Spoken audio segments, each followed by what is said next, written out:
The color palette on this rebrand feels derivative, Lauren.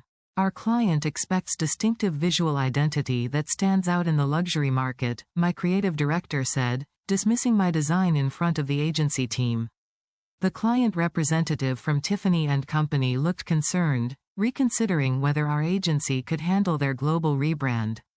My boss, Catherine Walsh, smiled confidently and gestured toward my presentation boards displaying the brand identity I'd created.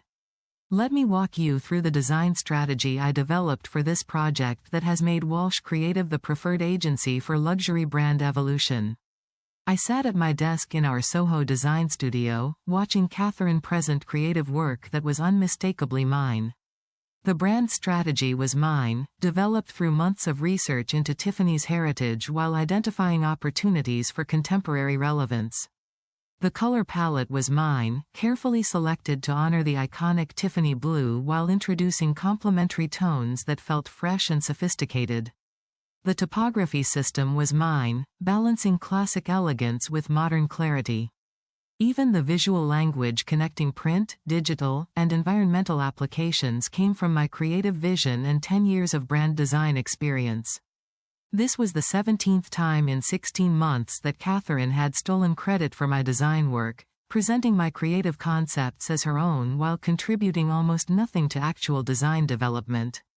I'd documented every instance meticulously, building comprehensive evidence. I'd gathered proof through project files with detailed revision histories, client emails in my name, and testimony from other designers who'd witnessed the systematic fraud. Because what neither Catherine nor our clients knew was that I'd already been offered a creative director position at a competing agency after their managing partner had seen my portfolio and learned the truth about who actually designed the award-winning brand identities Catherine claimed. I'd obtained written statements from junior designers confirming Catherine's credit theft. I'd also consulted with intellectual property attorneys who confirmed Catherine had violated employment contracts and professional ethics through fraudulent misrepresentation. In exactly 72 hours, I would resign during the AIGA Design Conference, a prestigious industry event where Catherine planned to present her design philosophy using my work as case studies. I would reveal publicly that Catherine had been claiming credit for my designs while building her creative director reputation on stolen work. Her standing in New York's design community would collapse when professionals learned the truth. My new position would launch successfully with clients and colleagues who valued actual creative talent. Before we witness how a talented graphic designer whose work was systematically stolen used documentation and industry connections to expose her fraudulent creative director while advancing to leadership positions, I want to thank you for being part of this community. A community that believes creative fraud deserves serious consequences. A community that understands stolen design credit should be exposed and punished. If you've had your designs stolen by senior creatives, if you've watched creative directors claim credit for work you created, if you've been the invisible designer behind someone else's success while they collected awards and recognition, this story will resonate deeply. Hit that subscribe button to join thousands who appreciate stories where documentation and determination overcome exploitation. Now let's step into the world of brand design where a brilliant designer's work was systematically stolen by her creative director. Where agency hierarchies enabled ongoing fraud.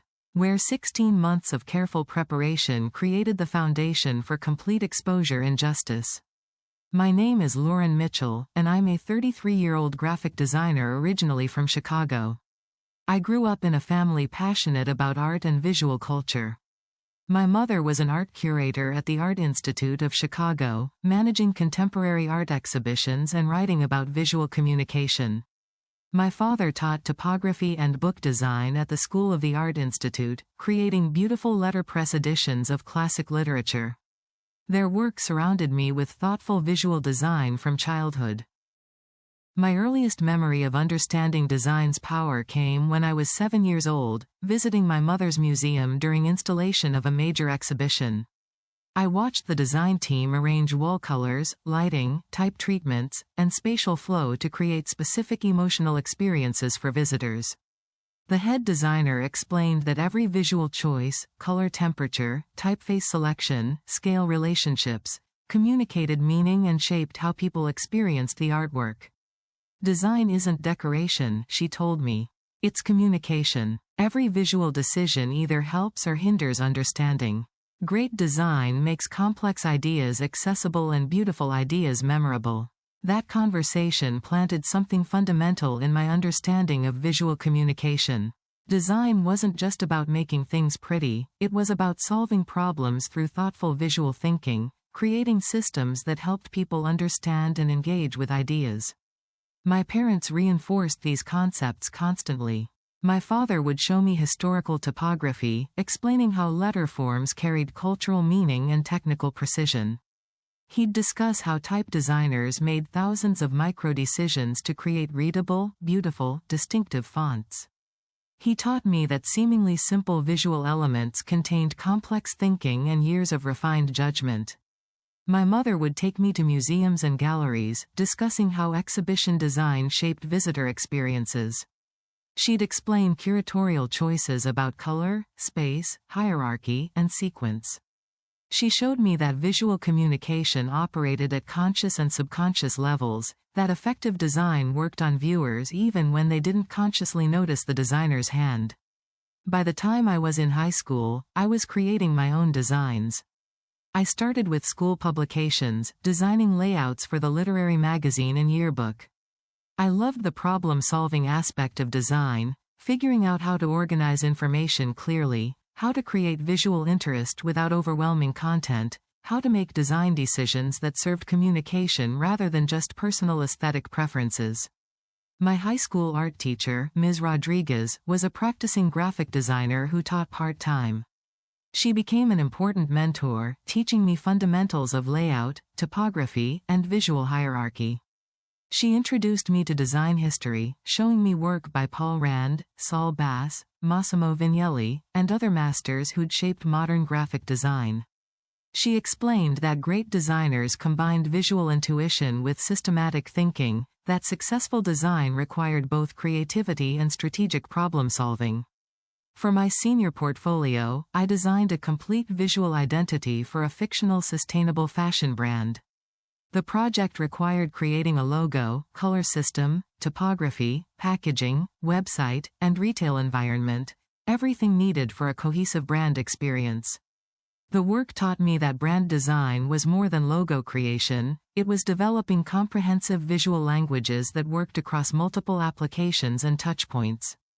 The portfolio helped me get accepted to Rhode Island School of Design, one of the most prestigious art and design schools in the country. RISD's graphic design program was known for rigorous training that combined conceptual thinking with technical excellence.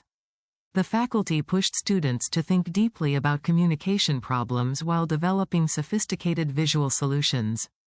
The 4 years at RISD were transformative and demanding. The program emphasized both design thinking and craft execution. We learned typography in detail, studying letterform anatomy, spacing relationships, and hierarchical systems. We practiced layout and composition, understanding how visual elements related spatially to create meaning and guide attention. We studied color theory, learning how hue, value, and saturation affected perception and emotion. But RISD also taught design as cultural practice. We studied design history, understanding how visual communication evolved through technological and social changes. We analyzed contemporary design work, discussing what made certain solutions effective or innovative. We learned that design operated within contexts, cultural, commercial, technological, and that great designers understood these contexts deeply. My thesis project was a visual identity system for a museum of immigration history. The project required creating brand architecture that honored diverse cultural traditions while creating unified visual coherence. I developed a design language using multilingual typography, culturally resonant color palettes, and modular graphic systems that could adapt across different contexts. The work demonstrated that thoughtful design could navigate complex cultural considerations while maintaining aesthetic sophistication. The thesis earned recognition from RISD faculty and was featured in the school's annual design showcase. More importantly, the project taught me that my strength as a designer was creating brand identities, comprehensive visual systems that helped organizations communicate their purpose and values effectively. I graduated from RISD at 22 with a strong portfolio and good industry connections through professors and visiting professionals. I wanted to work in New York, the center of American brand design, where I could learn from top agencies while working on prestigious client projects. My first position was at Sterling Brand Partners, a mid-sized agency specializing in corporate brand identity and rebranding. I started as a junior designer, supporting senior designers on large projects while also working independently on smaller assignments. The work was demanding but educational, teaching me professional design processes, client management, and collaborative workflows. I worked on diverse projects during my 4 years at Sterling. Corporate rebrands for financial services companies, visual identity development for tech startups, packaging systems for consumer goods brands, museum exhibition design. Each project taught different aspects of brand design and visual problem solving. One project particularly shaped my development. I was assigned to support a rebrand for a heritage jewelry company modernizing their image for younger consumers. The senior designer handling the project was struggling to balance the brand's traditional prestige with contemporary relevance. I suggested an approach using refined minimalism with unexpected color accents, honoring the brand's craft heritage while feeling fresh. The creative director liked my concept and asked me to develop it further. I created a complete visual system, a refined wordmark, an elegant color palette balancing classic and contemporary tones, typography that felt sophisticated but accessible, and applications showing how the system worked across packaging, retail, and digital environments. The client loved the direction and approved the rebrand. The project launched successfully and won several design awards. More importantly, the experience taught me that I had instincts for brand strategy, understanding not just how to make things look good, but how to solve business and communication problems through thoughtful visual systems. After Sterling, I moved to a boutique agency called Novak Design Studio, known for high-end brand work with fashion and luxury clients. The agency was smaller, about 15 people, which meant I had more responsibility and direct client contact. I was promoted to senior designer quickly, leading my own projects and managing junior designers. At Novak, I refined my approach to luxury brand design. I learned that luxury communication required restraint, confidence, and attention to detail that bordered on obsessive. Every visual decision needed to feel intentional and refined. Typography needed to be impeccable. Color choices needed to be sophisticated. Layouts needed to balance elegance with clarity. I designed brand identities for boutique hotels, fashion accessories brands, and art galleries. Each project deepened my understanding of how visual language communicated brand values and market positioning. I learned that effective luxury design didn't rely on obvious opulence, it used subtlety, craft, and systematic thinking to create sophisticated brand experiences. After 5 years between Sterling and Novak, I'd built strong portfolio work and industry reputation. Several agencies had approached me about senior positions. But I was particularly interested when Catherine Walsh, founder and creative director of Walsh Creative, reached out about joining her agency. Walsh Creative was a prestigious boutique agency specializing in luxury brand identity and evolution. Catherine had built the agency's reputation over 12 years, working with clients like Cartier, Hermes, and the Metropolitan Museum of Art. The agency was known for sophisticated, culturally informed design that balanced heritage with contemporary relevance. When Catherine interviewed me, she explained that Walsh Creative needed a senior designer who could lead major projects while she focused on business development and agency growth. She described the role as having substantial creative autonomy, with Catherine providing strategic direction while I'd handle actual design development and client collaboration. The structure made sense. Many creative directors managed high-level strategy while talented designers executed the work. The compensation was excellent, significantly better than Novak had offered. The client roster was impressive, featuring luxury brands I'd admired. The projects would be high profile, with work featured in design publications and award competitions. The opportunity seemed ideal for advancing my career while working at the highest level of brand design. I accepted the position as senior designer at Walsh Creative, excited about the resources and client access the role offered. The agency had beautiful studio space in Soho, an experienced team of designers and project managers, and established relationships with luxury brands worldwide. My first major project was a brand evolution for Bergdorf Goodman, the luxury department store. The client wanted to refresh their visual identity while maintaining their prestigious heritage.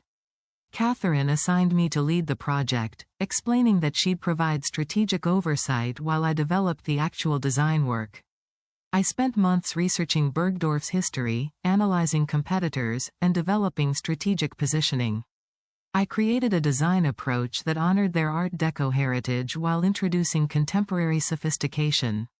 The visual identity featured a refined wordmark, an elegant color palette of deep jewel tones, classic typography with modern proportions, and a flexible graphic system that could adapt across packaging, advertising, and environmental design. The presentation to Bergdorf executives was successful. They approved the direction and commissioned implementation across their stores, website, and marketing materials. The rebrand launched 6 months later to positive response from both the luxury retail industry and design press. But something concerning happened during media coverage of the Bergdorf project. Design publications interviewed Catherine about her creative approach, and she consistently took credit for the design strategy and visual concepts. She'd describe her research into Bergdorf's heritage, her insight about balancing tradition with modernity, her decisions about color and typography. She never mentioned that I'd led the project or developed the design work. Initially, I rationalized this dynamic. Catherine was the agency principal and creative director. Of course, she'd represent Walsh Creative in media and take primary credit for the agency's work. Design was collaborative, and junior designers didn't typically receive individual attribution. This seemed like normal agency practice, not personal to me. But over following months, Catherine's credit theft became more systematic and deliberate. She wasn't just accepting general attribution for Walsh Creative's success. She was actively claiming specific design decisions as her own creative work, describing detailed design processes that were entirely mine, presenting my visual thinking as her own strategic insights. The first incident that really bothered me happened 6 months after the Bergdorf project. A luxury watch brand, Girard-Perregaux, hired Walsh Creative to rebrand their retail experience. Catherine assigned me to lead the project, and I developed a comprehensive design system including store architecture, product packaging, and brand communications. The design approach featured minimalist sophistication using neutral tones, precise typography, and generous white space that let the watches be the visual focus. I created a modular system that worked across boutique interiors, packaging, advertising, and digital platforms. The visual language communicated Swiss precision and timeless elegance while feeling contemporary. Girard-Perregaux approved the rebrand and implemented it across their global boutique network. Design publications covered the project extensively, praising the refined aesthetic and cohesive brand experience. But in every article and interview, Catherine claimed she'd designed the project. She'd explain her approach to luxury retail design, her philosophy about restraint and precision, her decisions about material choices and spatial relationships. One interview particularly upset me. A design magazine was profiling women in creative leadership, featuring Catherine as an example of a designer who'd built a successful agency. The article discussed the Girard-Perregaux project as demonstration of Catherine Walsh's design philosophy, with detailed explanations of creative choices I'd made. The piece included Catherine's quotes about her design process, using terminology and concepts I'd developed during the project. Reading the article felt like erasure. My research, my design thinking, my visual solutions were all attributed to Catherine, while I remained completely invisible despite having created the work being praised. The second major incident involved a museum project. The Whitney Museum of American Art hired Walsh Creative to design their exhibition graphics and wayfinding system. This was a prestigious assignment working with a major cultural institution, and Catherine assigned me as lead designer. I developed a flexible design system that could accommodate diverse exhibition content while maintaining institutional identity. The system used modular typography, a sophisticated neutral color palette, and carefully calibrated scale relationships that worked across signage, wall text, brochures, and digital displays. The design language felt confident but not overwhelming, supporting the artwork rather than competing with it. The Whitney implementation was highly successful, earning praise from curators, visitors, and design critics. The wayfinding system won an AIGA award for excellence in environmental graphic design. But when the award was announced, press coverage attributed the design to Catherine Walsh of Walsh Creative, describing her approach to museum design and her philosophy about supporting rather than overwhelming exhibition content. Catherine attended the AIGA awards ceremony and accepted the recognition, giving a speech about her design process for the Whitney project. She described specific challenges I'd solved, explained visual decisions I'd made, and presented design philosophy I'd developed. She thanked the Walsh Creative team generally but never acknowledged that I'd designed the project or that the award-winning work was mine. Watching Catherine accept that award felt devastating. I'd spent months developing the Whitney system, making hundreds of detailed design decisions, solving complex wayfinding problems. The recognition was for work I'd created, but all credit went to Catherine while I remained invisible. The third incident involved a fashion brand rebrand.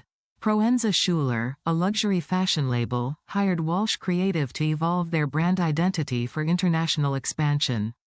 Catherine assigned me to lead the project, and I developed a complete visual system including logo refinement, typography, color palette, packaging, retail design, and digital presence. The design approach balanced Proenza Schuler's New York sophistication with accessible contemporary style.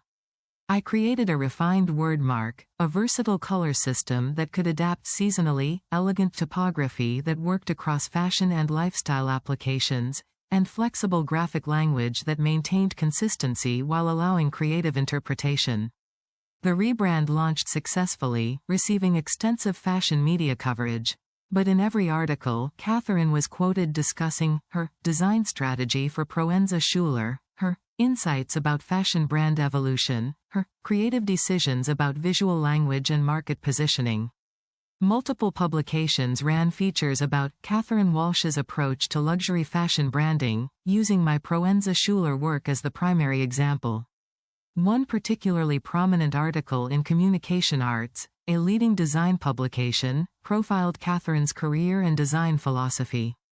The piece featured large images of projects I'd designed: Bergdorf, Girard-Perregaux, Whitney, Proenza Schuler, all presented as examples of Catherine Walsh's creative vision. The article included Catherine's explanations of her design process, using specific terminology and concepts from my actual design work. My name appeared once in small print as a Walsh Creative team member, with no acknowledgement that I'd designed the featured projects. The Communication Arts feature was especially damaging because it reached the entire design industry. Thousands of designers, creative directors, and potential clients would read that article and understand Catherine Walsh as a talented designer creating award-winning work, when in reality she was a business owner managing an agency while appropriating credit for work done by staff. The fourth incident involved a corporate rebrand for a financial services company. Morgan Stanley hired Walsh Creative to evolve their brand identity for digital transformation while maintaining institutional credibility. This was a massive project worth over $1 million in fees, and Catherine assigned me as creative lead with a team of 3 junior designers supporting me. I spent 6 months developing the rebrand strategy and design system. The approach honored Morgan Stanley's heritage of trust and expertise while introducing contemporary sophistication suitable for digital finance. I created a refined logo evolution, a professional color palette balancing tradition and innovation, typography that felt authoritative but accessible, and comprehensive guidelines covering every application from business cards to mobile apps. The rebrand launched globally with significant business press coverage. But in all media interviews, Catherine presented herself as the designer who'd led the project. She discussed her strategic approach, her design decisions, her philosophy about balancing heritage and innovation in financial brand design. She gave keynote speeches at design conferences using Morgan Stanley as a case study of her design thinking. The Morgan Stanley project became Catherine's signature portfolio piece, the work she'd reference constantly when pitching new clients or speaking at industry events. But I'd designed it. Every strategic insight, every visual decision, every detailed guideline came from my work. Catherine had attended client meetings and provided occasional high-level feedback, but she hadn't created the design or made the creative decisions she was claiming. The fifth incident was Catherine being invited to speak at the AIGA Design Conference, the most prestigious annual gathering of graphic designers in America. The conference organizers asked Catherine to present a keynote about luxury brand design, using Walsh Creative's work as examples of effective brand strategy and visual excellence. Catherine told me about the invitation excitedly, explaining that this was a major opportunity for Walsh Creative's profile. She asked me to help prepare the presentation, compiling images and project details for her keynote. I assumed she'd acknowledge the collaborative nature of design work and credit the designers who'd created the featured projects. But when I saw Catherine's presentation draft, I was shocked. The entire keynote was structured around projects I'd designed: Bergdorf, Girard-Perregaux, Whitney, Proenza Schuler, Morgan Stanley, presented as examples of Catherine Walsh's design approach. The presentation included detailed explanations of design processes, strategic thinking, and creative decisions, all described as Catherine's work despite being entirely mine. The presentation even included a section titled, My Design Philosophy, that was essentially a compilation of my design thinking from various projects, presented as Catherine's personal creative beliefs. She'd taken concepts I'd articulated during design development, ideas about restraint, cultural sensitivity, systematic thinking, and repackaged them as her own philosophy. When I questioned Catherine about the presentation, suggesting she should acknowledge that various Walsh creative designers had created the featured work, she dismissed my concerns. She explained that keynote speakers at this level were expected to present a coherent creative vision attributed to a single designer. Audiences wanted to hear from the creative director, not receive detailed breakdowns of studio collaboration. She said that my work would be represented in the keynote, even if my name wasn't prominent, and that this visibility would benefit my career indirectly through Walsh Creative's elevated profile. I felt extremely uncomfortable with Catherine's explanation, but I also felt powerless. Catherine owned the agency and controlled both my employment and professional opportunities. If I pushed back too hard, she could fire me or damage my reputation in the design industry. So I helped finalize her presentation materials while feeling deeply conflicted about enabling her fraud. The sixth and final incident that forced me to act involved a potential conflict of interest that crossed from credit theft into active career sabotage. A competing boutique agency, Archer Design, approached me directly about a creative director position. Archer had learned about my work through industry connections and was interested in hiring me to lead their brand practice. The Archer offer was excellent: creative director title, substantially higher compensation, equity stake in the agency, and full creative attribution for my work. It represented exactly the career advancement I'd earned but couldn't achieve at Walsh Creative, while Catherine took credit for my designs. But when Archer contacted Catherine for a professional reference, Catherine gave them misleading information. She told Archer that while I was a competent designer, I worked primarily on execution rather than creative strategy, and that the strategic thinking behind Walsh Creative's acclaimed projects came from her direction. She suggested I might not be ready for creative director responsibility at a competitive agency. I only learned about Catherine's reference when Archer's managing partner called me directly to discuss the disconnect between my portfolio and Catherine's characterization. He explained that Catherine had described my role quite differently than I had, and he wanted to understand the truth before making a hiring decision. I was forced to explain honestly that Catherine had been systematically claiming credit for my design work, that I'd created the projects in my portfolio while Catherine took credit publicly. I showed the Archer partner my project files with detailed revision histories proving my work, my client emails showing direct creative collaboration, and testimony from other Walsh creative designers confirming the pattern. The Archer partner was sympathetic and still interested in hiring me, but he emphasized that I needed to clarify the attribution issue publicly before accepting their offer. If I joined Archer while Catherine continued claiming credit for work I'd done at Walsh Creative, it would create ongoing professional confusion and potential conflicts. That's when I realized I couldn't just leave Walsh Creative quietly. I needed to document Catherine's fraud comprehensively and expose it publicly, both to protect my professional reputation and to prevent her from continuing to damage my career through false attributions. The documentation process lasted 16 months, from when I'd started feeling uncomfortable with Catherine's credit claims through the AIGA conference where I planned to confront her. During that time, I systematically gathered evidence while building industry relationships that would support me after exposure. The first step was organizing my design files. Modern design software creates detailed records of every revision, every version save, every modification made to projects. I had complete histories for every major project I'd worked on at Walsh Creative, all saved under my user account with timestamps proving when I'd created specific design elements. For the Bergdorf Goodman rebrand, I had version files showing the project's evolution from initial concepts through client revisions to final implementation. Every iteration was timestamped and documented under my account. The files showed hundreds of hours of my design work, proving I'd made the creative decisions Catherine claimed. I had similar documentation for Girard Perregaux, Whitney Museum, Proenza Schuler, and Morgan Stanley. Every project had complete design histories with my user account and timestamps, demonstrating definitively that I'd created the work Catherine was claiming. The second step was collecting client communications. Much of my work involved direct collaboration with clients through email. I'd been copied on thousands of emails discussing design direction, receiving feedback, making revisions.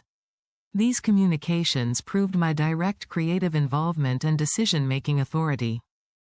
I saved email threads where Bergdorf executives specifically praised my design concepts, where Girard Perregaux brand managers discussed visual directions I'd proposed, where Whitney curators provided feedback on my wayfinding designs.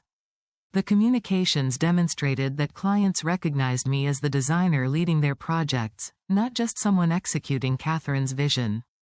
The third step was gathering testimony from other Walsh creative designers. 3 junior designers who'd worked under me were willing to provide written statements confirming I'd designed the projects Catherine claimed. They described working on my teams, receiving my creative direction, observing my design process. Their testimony corroborated that Catherine's role was primarily client management and business development, not actual design work. One designer, Emma Chen, wrote detailed testimony about working with me on the Morgan Stanley project. She described assisting me with design development, attending meetings where I presented concepts to clients, watching me make creative decisions that shaped the rebrand. Emma's statement confirmed that Catherine had minimal creative involvement despite later claiming full credit. The fourth step was documenting Catherine's actual contributions. I kept notes from every creative meeting, showing exactly what Catherine suggested versus what I developed. The notes revealed that Catherine's input typically focused on business concerns, project timelines, budget constraints, client relationship management. When she offered creative feedback, it was usually vague and high-level. Make this more sophisticated, the layout needs more impact, explore different color directions. The meeting notes demonstrated that specific design solutions, strategic insights, and visual concepts came from me, not Catherine. The fifth crucial step was building direct industry relationships. I'd been networking within the design community throughout my time at Walsh Creative, attending conferences, participating in portfolio reviews, connecting with creative directors at other agencies. I strategically cultivated these relationships, ensuring that industry professionals knew my actual work regardless of Catherine's public claims. I had an important conversation with Michael Torres, creative director at Archer Design, the agency that had initially approached me. Beyond discussing the creative director position, I carefully revealed the truth about who designed Walsh Creative's acclaimed projects. I showed Michael my design files, client emails, and staff testimony proving I'd created the work Catherine claimed. Michael was supportive and confirmed Archer's continued interest in hiring me. He explained that clarifying attribution publicly would be necessary but that Archer would stand behind me through that process. Having a confirmed position at a respected agency meant I could expose Catherine's fraud without immediately losing my livelihood. The sixth step was consulting with intellectual property attorneys specializing in design rights and creative attribution. I explained Catherine's systematic credit misappropriation and showed comprehensive documentation. The attorney reviewed everything carefully and provided important context. He explained that while design work created as an employee technically belonged to the employer, designers retained moral rights to be acknowledged as creators of their work. Catherine's systematic false claims about creating designs I'd actually made could constitute fraud, defamation, and interference with my professional advancement. The attorney confirmed my documentation was strong enough to prove Catherine's fraud if she challenged my public statements. Most importantly, the attorney advised that I had every right to clarify publicly who'd actually designed specific projects, particularly when correcting false statements Catherine had made claiming credit for my work. With documentation complete, alternative employment secured, and legal consultation finished, I planned my public revelation at the AIGA Design Conference. Catherine would be delivering her keynote about luxury brand design, using my work as examples of her creative approach. The conference would host over 1,000 designers, creative directors, and industry professionals. The venue would provide maximum visibility for exposing fraud while preventing Catherine from further misrepresenting my work in her keynote. The conference keynote was scheduled for the second day. The auditorium was packed with designers from across the country, all gathered to hear Catherine Walsh discuss luxury brand design. Catherine's presentation was scheduled for 60 minutes, 45 minutes of presentation followed by 15 minutes of Q&A. Catherine began her keynote with an overview of Walsh Creative's history and client roster. She then transitioned into discussing her design philosophy, presenting concepts and approaches that I recognized as coming directly from my project work. She showed images of the Bergdorf rebrand, explaining her strategic thinking about heritage and modernity. She displayed the Gerard Perregaux work, describing her philosophy about restraint and precision. I sat in the audience about 10 rows back, with Michael Torres and 2 Archer design partners beside me for support. Emma Chen and another Walsh creative designer who'd provided testimony were also present, sitting in different sections of the auditorium. Catherine continued her presentation, showing the Whitney Museum system and explaining her approach to exhibition design. She displayed Proenza Schuler materials, discussing her insights about fashion brand evolution. She featured Morgan Stanley extensively, presenting it as her signature project demonstrating her strategic design thinking.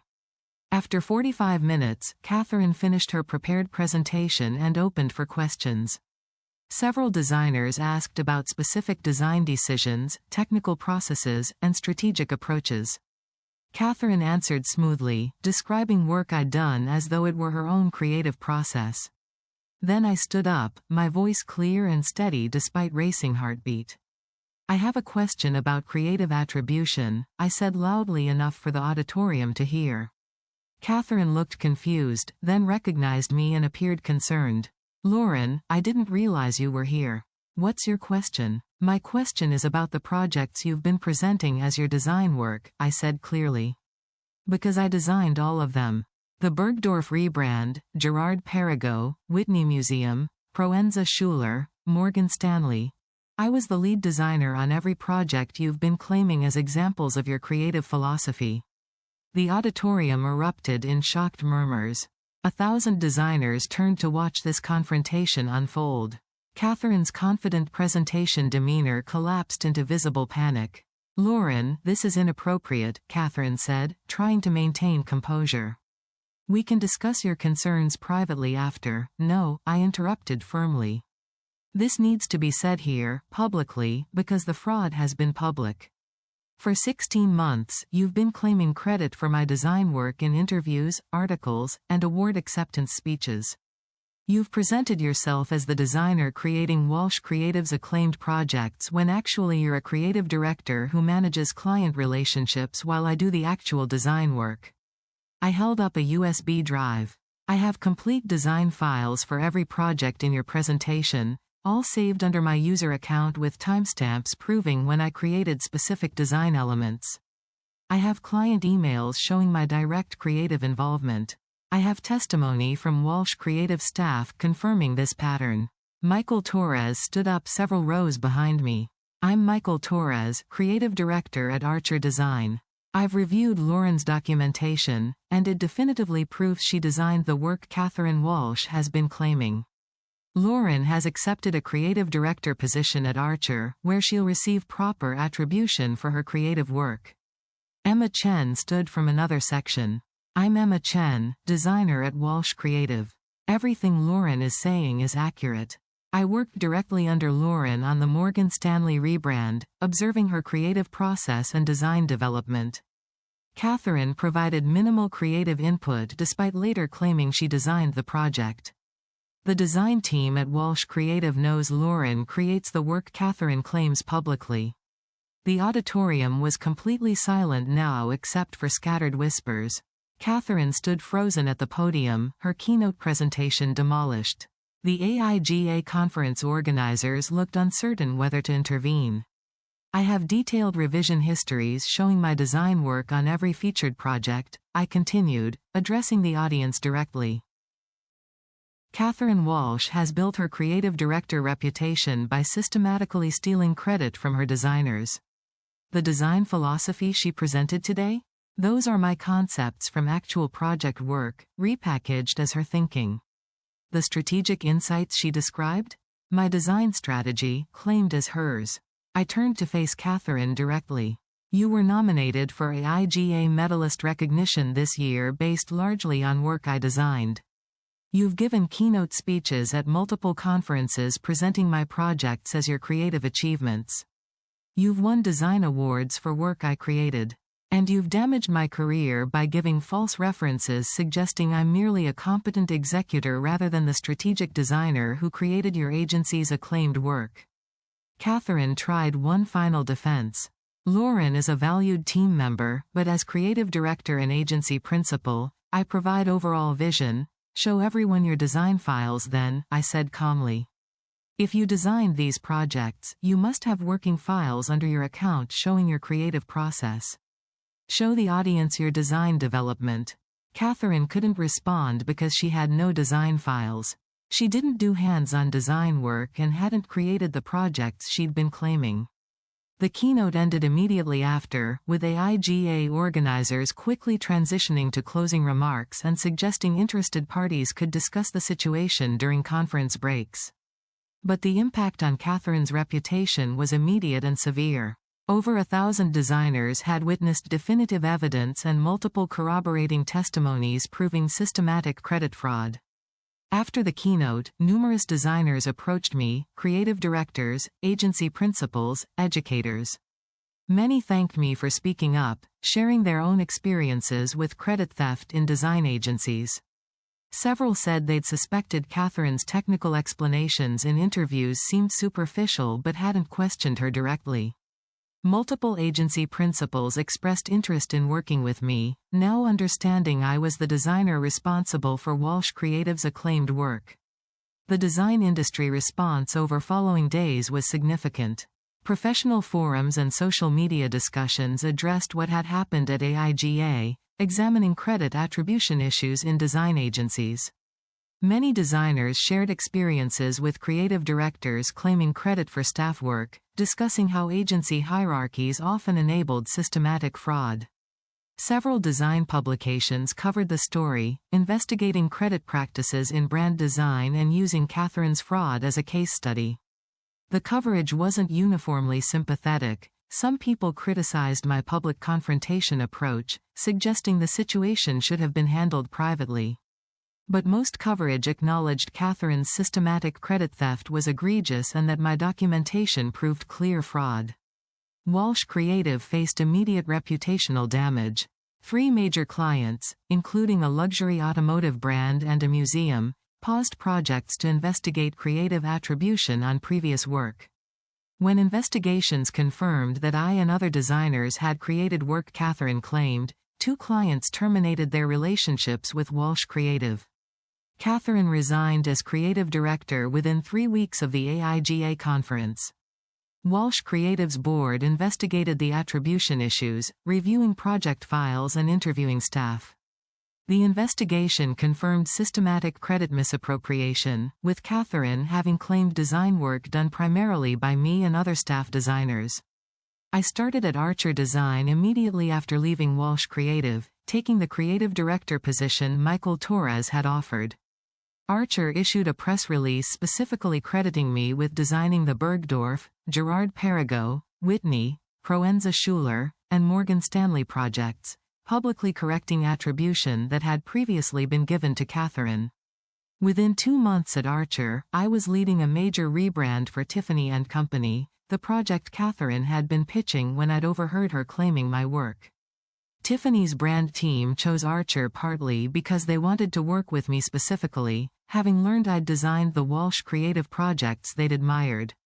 My Tiffany work received excellent client response and design press coverage, all properly attributed to me. 6 months after the AIGA conference, I won an AIGA Design Award for the Tiffany rebrand. The award was my first personal recognition, acknowledging work properly credited to me rather than misattributed to a creative director. The recognition validated that my talent was being acknowledged appropriately. 1 year after leaving Walsh Creative, I was promoted to partner at Archer Design, receiving equity stake and leadership responsibility for the brand design practice. The partnership acknowledged both my creative abilities and my successful client relationships, properly recognizing contributions Catherine had previously claimed.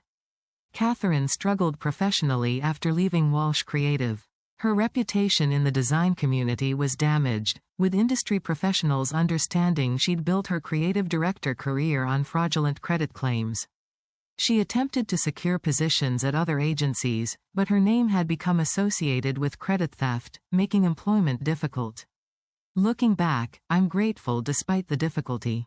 Being erased at Walsh Creative was demoralizing and frustrating, but it taught me about protecting creative work and demanding fair attribution. The 16 months of documentation created the foundation for establishing my reputation properly. The public confrontation, while uncomfortable, led to opportunities that wouldn't have existed if I'd continued accepting credit theft. Most importantly, the experience showed that creative talent gets recognized when properly attributed. Despite Catherine's fraud and 16 months of invisibility, my design work was strong enough to earn partnerships and awards once industry professionals understood who actually created it. The client relationships, the design recognition, the career advancement, all happened because my work was legitimately excellent, just misattributed. Today I'm a partner at a respected design agency, properly credited for my creative contributions. I mentor junior designers about protecting their work and demanding fair attribution. I've achieved professional success built on designs I actually created, recognized by people who value honesty and talent. That's what happens when systematic credit theft meets someone skilled enough to succeed independently and determined enough to expose the truth. Catherine Walsh destroyed her career through dishonesty, claiming credit for work she didn't do and facing consequences when evidence revealed her fraud. I built my career on designs I actually created, strategic thinking I genuinely developed, protected by comprehensive documentation and supported by colleagues who valued integrity. The design files and project histories from my documentation are preserved, proof that standing up for truth and protecting creative work can overcome even systematic fraud. And every day when I work on new brand identities, properly credited for my design contributions, I'm reminded that the hardest parts of my journey, the 16 months of being erased, the difficult decision to confront Catherine publicly, the risk of exposing fraud, were all worth it for the career I have now. A career built on work I actually did. Designs that are honestly mine. Recognition properly earned. Revenge.